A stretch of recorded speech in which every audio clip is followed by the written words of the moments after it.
What's going on, everybody? How y'all doing? Welcome to yet another Ringside Roundup here on the channel, man. And for today's Ringside Roundup, our topic this week is going to be the February 20th, 2026 episode of SmackDown. And as always, I go over everything you need to know about the show. I give my thoughts on the show, and at any point, you guys can go down in the comments below and leave me your thoughts, whether that's debating my thoughts on how I felt on the show, leaving your thoughts on the show and how you felt about it, or just leaving your thoughts on anything you want to talk about the world of professional wrestling. All that can be done down in the comments below. But without further ado, and before we get anywhere to any video, be sure to help your boy out by liking the video, subscribe to the channel, and turn post notifications so you never miss an upload. Go follow those socials. You can find the links to those in the description of the video. That includes my Instagram account, my X account. Do all that helps me a ton. Now let's get you guys started into today's Ringside Roundup. All right, so tonight, kicking off our show, it would be the American Nightmare, Cody Rhodes. He would come out. He wouldn't say much. All he would really say is, "What do you want to talk about?" Just like he usually does. Looks at the WrestleMania sign, but just right after he says that, we then see the Samoan werewolf Jacob Fatu making his way out to the ring, and obviously he is pissed off still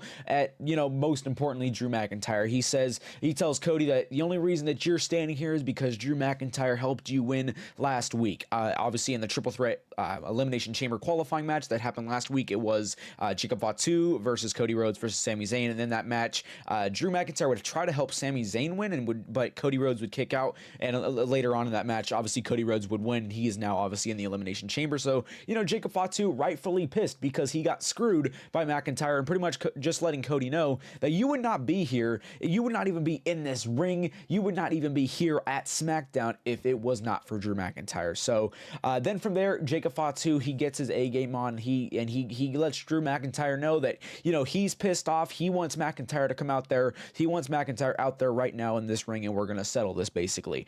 From there, then we would see Nick Aldis. We would hear his voice. He comes out, pretty much just says that he told McIntyre to leave the building, but literally just a few moments later, then we would hear Drew McIntyre hop on the mic, who is up in the crowd, and pretty much he would tell Fatu that you want me, well, here I am. You want to go, here I am. And then from there, Jacob Fatu, he would unleash. He's pissed off. He wants McIntyre. He's gonna go up charging. So Nick Aldis, he sends out security, and Jacob Fatu takes out most of the security. And then from there, Jacob Fatu, he would try to get over the barricade to go up to the fans, and meet Drew McIntyre, and obviously probably start fighting with them. But that would eventually come to an end when Nick Aldis would have he would hold him back, and he would pretty much just tell Fatu, "Let's go back to my office and let's talk about this." Then finally, Jacob Fatu and Nick Aldis, they go back to the locker room. Then Cody Rhodes hops back, or no, Drew McIntyre then hops back on the mic,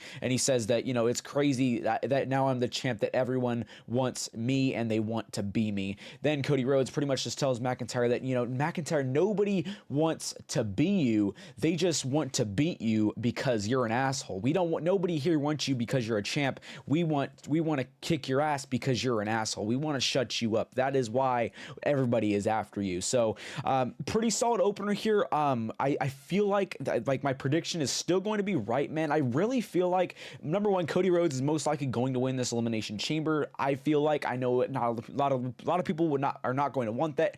I personally don't really want that much either, because obviously Randy Orton is also in that elimination chamber. I would actually like to see him win, but then again, we don't really know. But still, I really feel like at the end of the day, my prediction is going to continue just be right, because like I said, I think Cody's going to win this chamber. He's going to go on to face obviously McIntyre at WrestleMania, but I feel like that match at Mania is probably going to end up in a triple threat, because as we can see tonight, Jacob Fatu is getting held back from the title, and depending on how much WWE really holds Jacob Fatu back from this title, if they hold him back long enough, I feel like eventually it's going to be Fatu getting himself inserted into a triple threat at WrestleMania with him versus Cody versus McIntyre. But hey, who knows? Let me know what you guys think about that down in the comments below. But overall, I think this opener is pretty solid, man. I for the most part enjoyed it. But let me know what you guys think about my prediction. What do you guys think about this opener? But overall, I think it was pretty solid. All right, now moving on, we would make it to our first match of the night, which would take place between Tama Tonga versus Ilya Dragunov. I personally think this match was a bit interesting, because what I really question here is, we see Ilya Dragunov and we see him do great in his US Open Challenge matches. We see him get more opportunities in those matches, but it's like when we get to regular matches, and I mean, it seems like he's not near as good as he is in those US Open Challenge matches. Now, US, that can just be for build, absolutely. Obviously, maybe you just want to showcase, Tama Tonga and just the MFT as being a strong force, and I get that 100%, but I don't know, man. There's just something with it, man. I mean, Ilya Dragunov, don't get me wrong, was not completely weak in this match. He wasn't like completely oblivious. He got some offense. It's just like there's a big difference, in my opinion, from when it comes to his US Open Challenge matches to this. But now, yeah, like I said, I get it from a storyline perspective, but let me know what you guys think. Do you guys feel the same way as me? Let me know down in the comments. But moving on, Tama Tonga would be able to get the win here because Tonga Loa from the outside, he would kind of distract Ilya a little bit, which would allow Tama Tonga to deliver his cutthroat 1, 2, 3 matches over, and then Tama Tonga would pick up the win, and then Solo Sikoa would hop on the mic and pretty much just saying, I told y'all I would come back strong, do not test me, basically, because last week Ilya Dragunov, he would test Solo and his group along with like I said, Ilya would test Solo's group in the MFT, and then Solo hopping on the mic just saying, I told you not to test me. Right afterwards, Ilya Dragunov, we would see him get back on his feet. He would jump right on Solo Sikoa, and then eventually he would get taken down again, but he would try to fight back, but that did not work out in his favor when it's like how many people were in the MFT? Like 5 or whatever, like 5-on-1, of course. Obviously, Ilya Dragunov not going to win that on his own. He would get back up out there, but it really would not help much because the MFT would still stand tall, but he would get help. He would try to get help from the likes of Matt Cardona and Apollo Crews, and I believe that was it, but they wouldn't be able to do much. So as far as the outcome, as far as who stands tall, it really wasn't much different from last week, because last week MFT would stand tall there, I believe, as well. Maybe I'm wrong, though. Maybe they didn't. I can't really remember too much. But I think the MFT did stand tall. Maybe they didn't. Maybe not. But the point is, MFT would stand tall here, and then we would see Uncle Howdy and the rest of the Wyatt Six. They would pop up on the Titantron on the screen, and and Uncle Howdy would pretty much just tell Solo, how about Solo, next time I come down to that ring, I'll come out there alone. How about you come out there alone as well, and I will reveal I will reveal to the world all of your insecurities, and the Fireflies will be released, basically. So we'll see what Solo does with that. Will he come out there alone when Uncle Howdy goes out there alone? We'll see, man. Pretty much Uncle Howdy just saying he wants it strictly Solo and him, and he wants to do this one-on-one with Solo, no backup, no nothing. Well, so we'll see how Solo Sikoa responds to that. As of right now, we don't know how he's going to respond, but we will see. As far as everything that happened here, I mean, like I said, let me know what you guys think as far as Ilya. I mean, it's like, it really does kind of seem like, he can do so much in this US Open Challenge match, but then we get here, and it's like, he's not doing nearly as much as, yeah, he's not getting as much opportunity as he would in those US Open Challenge matches compared to this match. That's just how I feel. Like I said, it could be for storylines, absolutely. Like I said, let me know what you guys think as far as everything what happened here. I think it was okay. But yeah, let me know, chat. Let me know what you guys think about everything here. But like I said, as far as everything for me personally, I think everything, was okay, it was solid. But let me know what you guys think down in the comments. All right, so moving on, we would see the women's WWE champion come out, Jade Cargill. Pretty much she comes out and talks a little bit about what happened last week with Jordynne Grace. Just says Jordynne Grace tried her best, but her best wasn't even close to being enough. Says that pretty much everybody in the back room and everybody in the locker room, they're so bold when it comes to speaking about me. They're so outgoing when it comes to speaking about me online, but when I'm here, they don't say shit. And then she talks about Liv Morgan, who has a big decision to make about who she's going to choose at WrestleMania, whether that be Stephanie or Jade. Jade pretty much just says that she knows that Liv is going to make her decision this Monday, so I guess now we know for sure when Liv is going to make her decision, so it should be interesting. Can't wait to see who she picks, but I most likely think it's going to be Stephanie Vaquer. If she picks Jade Cargill, I'm kind of going to be a bit pissed off because I don't think Liv should pick Jade, but I think WWE will make the right decision with Liv and they'll have her go after Stephanie. It only makes sense in my opinion, but then again, we still have to wait and see, of course. But Jade pretty much just says that she will be there face to face with Liv Morgan to see, to hear that decision, pretty much, right up there, and she wants to get that decision as quick as she can. But then she says a little bit about, whoever it is, if it's Liv, or whoever wins the Elimination Chamber, if it's Charlotte, any of them, whoever it is at WrestleMania, no matter what, it'll still be walking out with me as the WWE Women's Champion, and I will still be that bitch. Then that's really the end of the promo. I think it was terrible. I honestly, dude, I really there's nothing much for Jade to speak for when she's on one freaking defense. She's on one defense, and that defense wasn't even that good. What is there really to speak for, man? I think Jade's, I really think her career, just her overall time in WWE has really gone downhill ever since she became champion. She's done absolutely nothing with the champion. She's defended it once against Jordynne Grace. The defense wasn't even that good. I mean, at this point, you might as well just kept the title on Tiffany, man. So I feel like, what is there to even speak for when your title defense has been trash and you come out there to talk about your title, talk about how you still want to, how you're still going to stand tall, but you're coming off of one fucking defense. You can't say shit. I mean, I just think that that booking with Jade Cargill in her title run has been terrible, man. She should have lost it a long time ago by now. Her defense has been terrible. I'm going to leave it at that, man. Let me know what you guys think, but I think this promo, really, there's not much worth listening to because she really can't speak for much, man. But let me know what you guys think, but that's really my final thoughts here. Right now, we make our way to a triple threat elimination chamber women's qualifying match, and it would take place between Charlotte Flair versus Kiana James versus Nia Jax. And honestly, man, I think this match was actually really solid as far as in-ring goes, man. I think this match really freaking stand out, man. I really enjoy this. Some of my favorite moments here is at one point we would see a Spanish fly on the top rope which included Charlotte Flair and Kiana James. That was a gnarly freaking clean looking move as well. So that was really awesome, and we would also see some great freaking strength from Kiana James in this match when she would be able to lift up and be able to deliver a Samoan drop to Nia Jax, which was also really awesome. And even the ending was really cool too, man. It was also shocking, but really cool as well. So let's get right to that, actually. You know, we get to the end, and we would see Charlotte Flair have the figure eight locked in on Nia Jax, but then Kiana James would slip in. She would slide under the little arrowway, she would slide under Charlotte Flair and Nia Jax, and then she would be able to deliver this like weird looking pin on Charlotte Flair, which would be able to hold Charlotte Flair down, keep her shoulders down on the mat. And then 1, 2, 3, Kiana James wins this qualifying match. Was not expecting that whatsoever, but it was a really cool ending, man, as far as that pinning maneuver that Kiana delivered on Charlotte. That was very clean, very smooth. Was not expecting that. And like I said, certainly was not expecting Kiana James to come out on top of this match, man. But it, again, really surprising to me. But overall, I think this match was really solid as far as in-ring goes. But considering everything, I will be honest, I mean, I just don't really care about the women that were necessarily in this match. I mean, yes, they did good stuff, don't get me wrong, but as far as the women that were in this match, they're just not really my favorite superstars to really look at,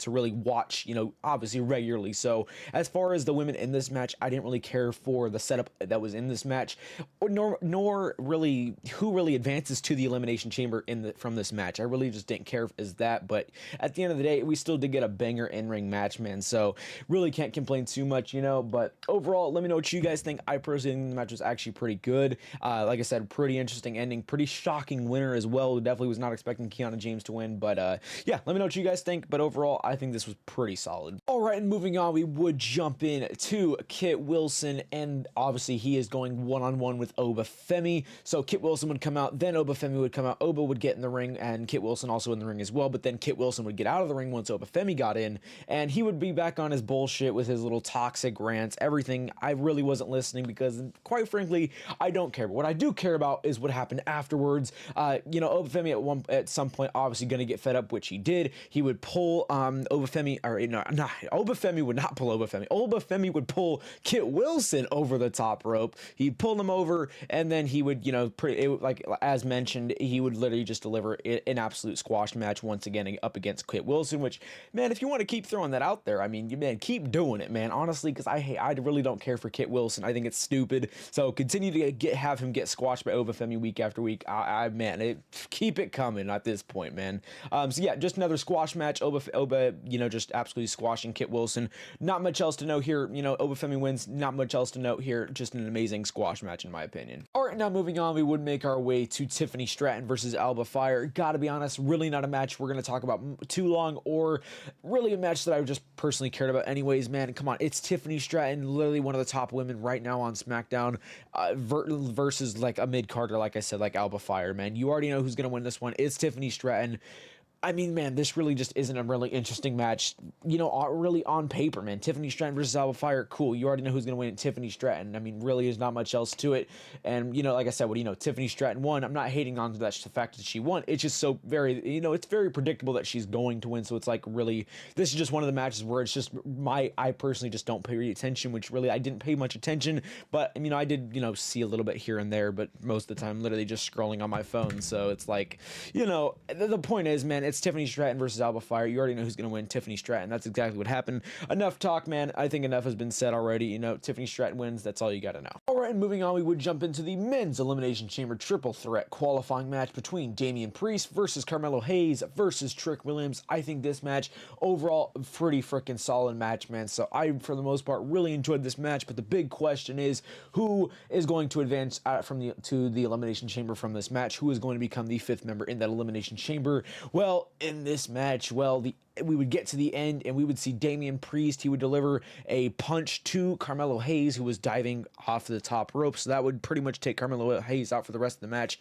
But afterwards, Damian Priest would pick up Carmelo Hayes and then he would try to deliver the Razor's Edge. But unfortunately, he was too close up against the ropes. And then from there, Trick Williams would get back in the ring. He would deliver the trick shot to Damian Priest, which would send Carmelo Hayes off the arms of Damian Priest, which sends Carmelo to the outside, and then Trick Williams goes off the ropes, hits Damian Priest with the second trick shot, gets down, gets the cover. It's going to be a 1, 2, 3 for Trick Williams, and Trick Williams is going on to the Elimination Chamber. So I think that it's a great addition for the Elimination Chamber, man. Should be pretty awesome to see what Trick Williams can do in the Elimination Chamber. I think it was kind of just the right call to put Trick Williams in the chamber anyway, so that's really awesome to see him advance. And yeah, I mean, that's really all you're going to have to know here. So Trick Williams is our 5th member here. Let me know how you guys feel about that. What do you hope to see out of Trick Williams going into the Elimination Chamber? Leave all that down in the comments below. But I think this overall was a pretty solid match, man. All right, and moving on, we would jump into Rhea Ripley versus Julia, and this match would end up getting cut short because at one point we would see Nia Jax and Lash Legend come out, who are there to attack Rhea Ripley. Obviously, they're out there because they want to weaken, obviously the champs. They want to weaken the women's tag team champions because obviously Nia Jax and Lash Legend, they really want the tag team gold. And honestly, I really think that they are most likely going to be the ones that do dethrone Rhea Ripley and Io Sky. But that's besides the point. So they would attack Rhea Ripley, then Io Sky would come out, she would help out her tag team partner Rhea Ripley, and then inevitably Rhea Ripley and Io Sky would stand tall in the ring, and then obviously Lash Legend and Nia Jax, they are outside of the ring, and they're, hurt, of course. So from that exchange, like I said, Rhea Ripley, Io Sky would stand tall, but what I think this really just continues to show is, or set up is, obviously at some point we're of course going to get, Rhea Ripley and Io Sky defending their titles against, strictly Lash Legend and Nia Jax, of course. And I think, like I said, Nia Jax and Lash Legend are most likely going to be the ones that do take the gold off of Rhea Ripley and Io Sky. I really wouldn't be surprised if that is the case. Honestly, I think that'd be cool as well because I really want Rhea Ripley and Io Sky to separate, and I think them losing the titles might hopefully get them to separate, but then again, who knows? So I don't know. Let me know what you guys think. I think this was, kind of just whatever, but let me know how you guys felt about this down in the comments. All right, and now we have finally made it to our main event of the night, which did take place between Randy Orton versus Aleister Black, and I gotta be honest, this match, for what it was, did not really connect too much with me, but it's not to say it was a bad match. It just really did not, it just did, personally, like I said, it just did not connect with me. It didn't really hit like it maybe should have or maybe could have, but I don't know, maybe that's just me. Let me know what you guys think. But either way, the match would end in a pin, but it would not end fairly. If you would, I guess that's what I'll call it, because we would see Drew McIntyre get involved and he would whack Randy Orton with the title, and obviously the ref didn't see it. Randy Orton would stumble back into the ring, but then Cody Rhodes would come out and he would chase McIntyre out of there, and then we would see Aleister Black deliver Black Mass, get on the cover for on top of Randy. 1, 2, 3. Aleister Black does pick up the win here, but only because obviously Drew McIntyre did cost Randy. What I think this match really just does, well, I mean, yes, it does give Aleister a win over Randy, so I guess that's good for him, but still, he didn't even beat him fairly because McIntyre did get involved. But the main point is, just continues to build for Elimination Chamber between obviously Randy and Drew. It obviously continues to just showcase Drew as just more of the asshole that he is. You know, he's pretty much just trying to take out his possible WrestleMania opponents who are going to be in the Elimination Chamber, and obviously here in this case, obviously was Randy Orton. So that's what I really think this match does here. Other than that, really nothing too crazy. But yeah, let me know what you guys think. I personally think it was just okay main event as far as the match goes. I do think it's cool that, you know, Drew did attack Randy. I will say that, but I don't know. Like I said, let me know what you guys think. But that's really my only thoughts here. All right, ladies and gentlemen, that is going to wrap up today's Ringside Roundup. As always, I hope you guys did enjoy. As always, be sure to leave me your thoughts on how you guys did feel about the show, whether that's leaving your thoughts on the show, debating my thoughts on how I felt on the show, or leaving your thoughts on anything you want to talk about the world of professional wrestling. Do that all down in the comments below. Like I said, I hope you all did enjoy. If you did, be sure to like the video, subscribe to the channel, and turn on post notifications so you never miss an upload here on the channel. As always, be sure, before we get out here as well, be sure to go follow the socials. You can find the links to those in the description of this video. That includes my Instagram account, my X account. Do all that helps me a ton, and I will catch y'all boys in the next one. Peace.